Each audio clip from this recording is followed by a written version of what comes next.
প্রায় ৩ দশক আগে নিখোঁজ হয়েছিলেন ক্যালিফোর্নিয়া পলিটেকনিক ইউনিভার্সিটির ছাত্রী ১৯ বছর বয়সী ক্রিস্টিন স্মার্ট।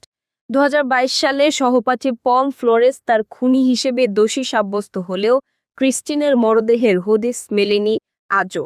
তবে এবার ক্যালিফোর্নিয়ায় অ্যারোয়া গ্র্যান্ডেতে পল ফ্লোরেসের মায়ের বাড়িতে পুলিশের এক বড় ধরনের তল্লাশিতে তৈরি হয়েছে নতুন রহস্য। কি পাওয়া গেল সেখানে, বিস্তারিত থাকছে ইরামন হুমার রিপোর্টে।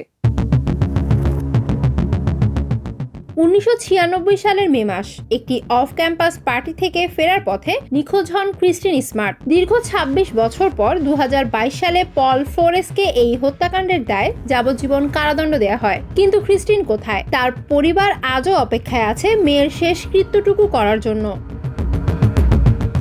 সম্প্রতি সান লুইস ওবিস্পো কাউন্টির শেরিফ অফিস একটি নতুন সার্চ ওয়ারেন্ট নিয়ে হাজির হয় পল ফ্লোরেসের মা সুসান ফ্লোরেসের বাড়িতে। বিশেষ বৈজ্ঞানিক দল এবং মাটি পরীক্ষাকারীরা সেখানে অত্যাধুনিক প্রযুক্তির মাধ্যমে মাটির নিচের সয়েল ভেপার বা পচনশীল গ্যাসের নমুনা সংগ্রহ করছেন।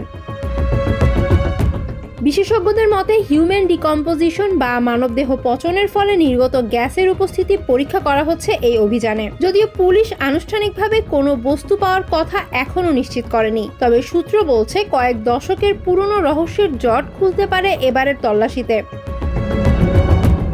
নিজেদের বাড়ির আঙিনায় মেয়ের দেহ চাপা দিয়ে রাখা হয়েছে কিনা তা নিয়ে দীর্ঘকাল ধরে সন্দেহ ছিল গোয়েন্দাদের। ক্রিস্টিনের মা ডেনিস স্মার্ট বলেছেন, মেয়ের মরদেহ না পাওয়া পর্যন্ত আমাদের মুক্তি নেই। এখন সারা বিশ্বের নজর ক্যালিফোর্নিয়ার সেই রহস্যময় বাড়ির দিকে।